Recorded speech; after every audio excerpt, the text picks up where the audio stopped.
हर हर महादेव, देवों के देव महादेव के चरण में प्रणाम करता हूँ। दुर्गा माँ के चरण में प्रणाम करता हूँ। सरस्वती माँ के चरण में प्रणाम करता हूँ। गणेश भगवान के चरण में प्रणाम करता हूँ। गुरु भाई गुरु बहनों के चरणों में प्रणाम करता हूँ। माता पिता के चरण में प्रणाम करता हूँ। गुरु भाई गुरु बहनों के चरणों में प्रणाम करता हूँ। गुरु भाई गुरु बहन, कहानी अगर मेरी अच्छे लगे तो मेरे वीडियो को लाइक कीजिएगा, सब्सक्राइब कीजिएगा और शेयर कीजिएगा। कहानी को कृपया अंत तक सुनिएगा। आधा कहानी सुनने से शिव गुरु का अपमान होता है और पूरा सुनने से ज्ञान होता है, इसलिए कहानी सुने तो पूरा सुने। एक जंगल में एक लकड़हारा और उसकी पत्नी दोनों रहते थे। जंगल में एक तालाब था, उसी तालाब के पास वो कुटिया बना के रहते थे। दोनों परिवार बहुत ही खुशी खुशी जीवन व्यतीत कर रहे थे। लकड़ी काट के लाते थे, फल फूल तोड़ के लाते थे और दोनों बेकर खाते थे और अच्छा तरी रहते थे, क्योंकि उसको गांव घर का, टोला मोहल्ला का, इधर उधर का वातावरण में पला था नहीं।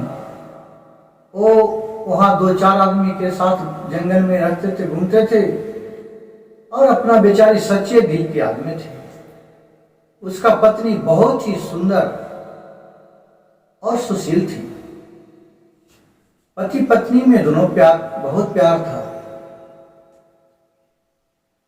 एक दिन शंकर जी और पार्वती जी दोनों घूमते घूमते उसी जंगल में पहुंचे, उसी लकड़हारा के पास।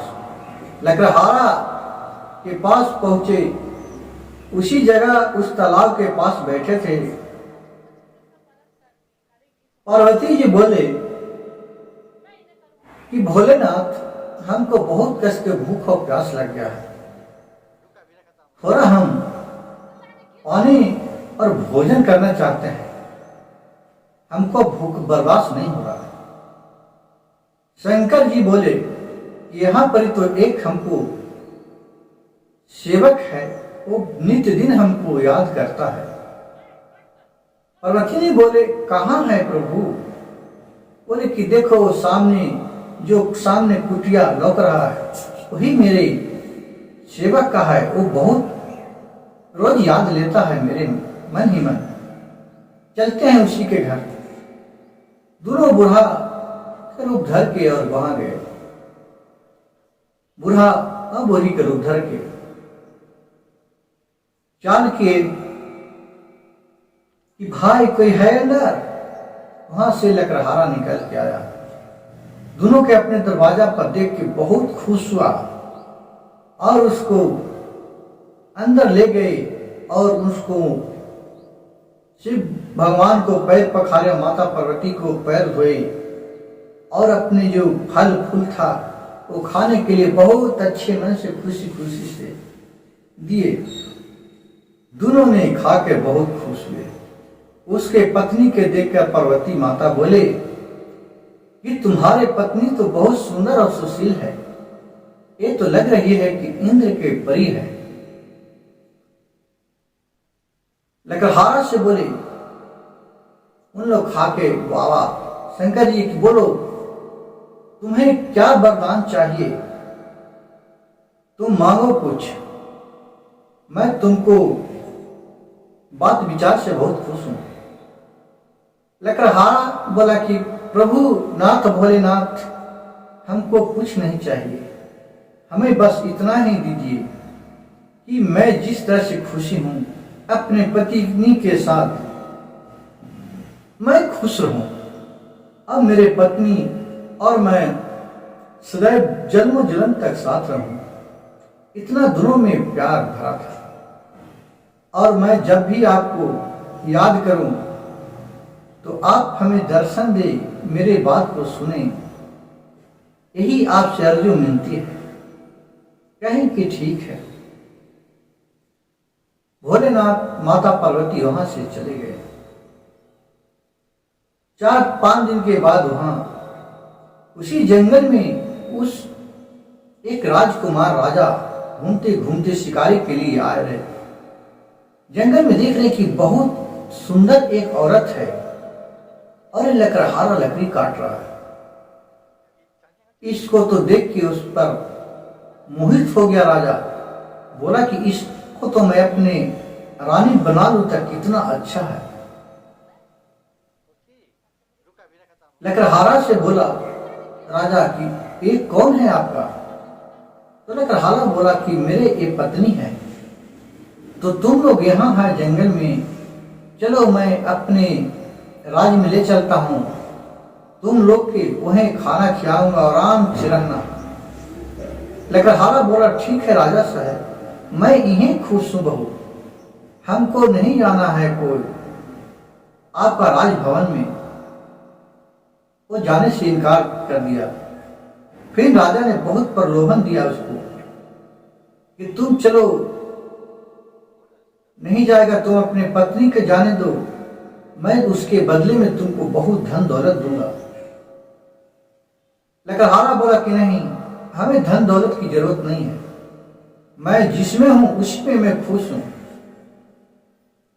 फिर राजा उसके पत्नी के पास गया, उसको बहुत प्रलोभन देने लगा। पत्नी औरत औरत ही होता है, उसको तो पैसा के और दौलत के रूप में लालच आ गया। वो जाने के लिए कहा कि ठीक है राजा, मैं आपके साथ चलूंगा।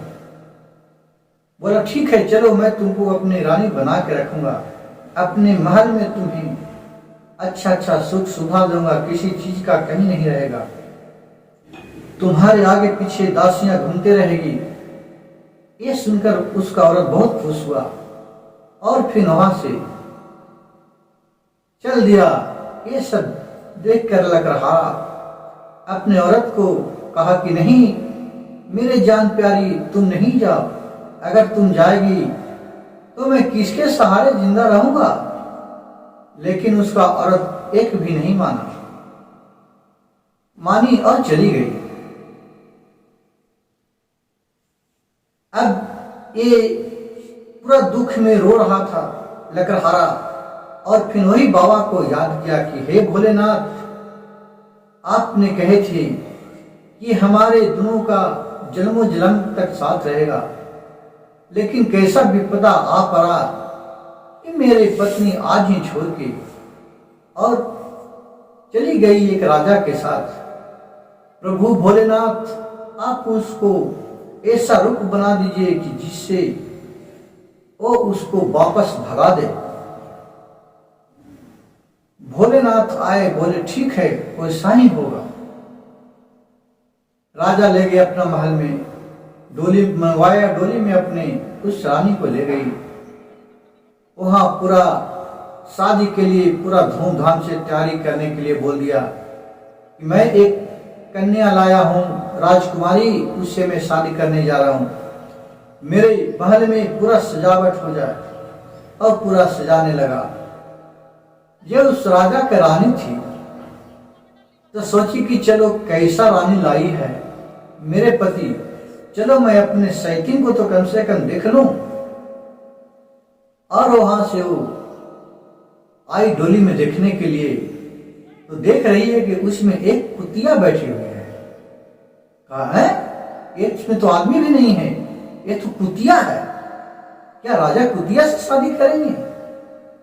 वो जाके अपने राजा से बोले रानी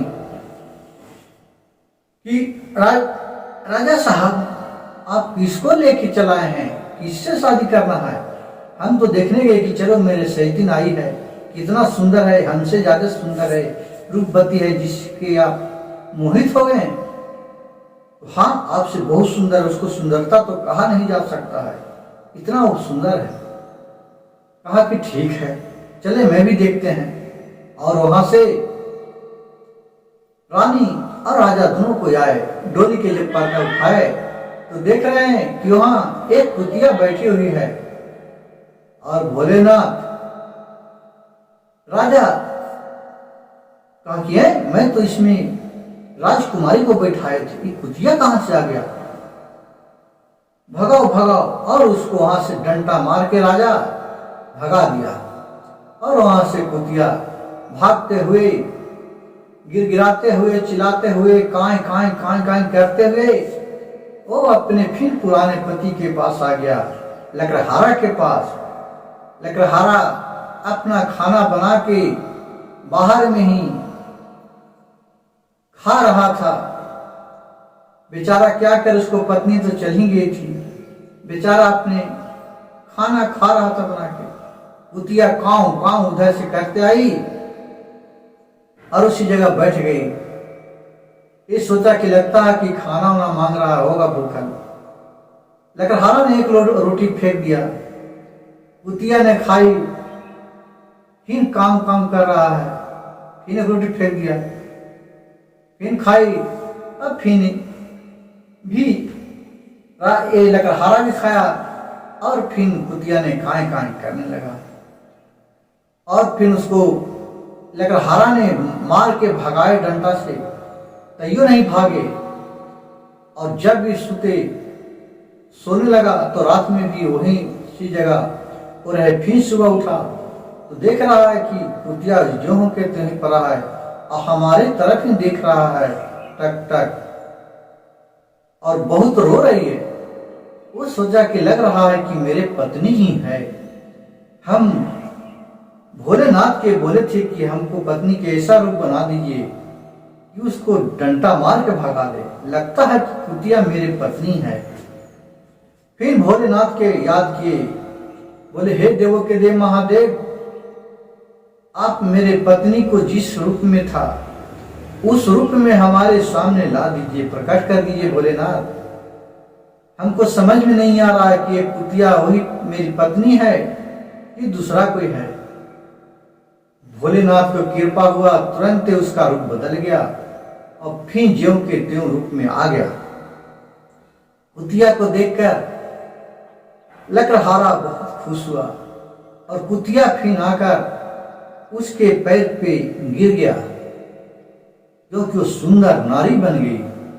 पहले के रूप में लकड़हारा के पत्नी आ गई और फिर बोलने लगी और रोने लगी कि प्रभु, मैं आपसे बहुत गलती किया कि मैं अपने पति के अक्षय तो दूसरे पति के ऊपर नजर फेरा, हमसे पापी कोई नहीं होगा।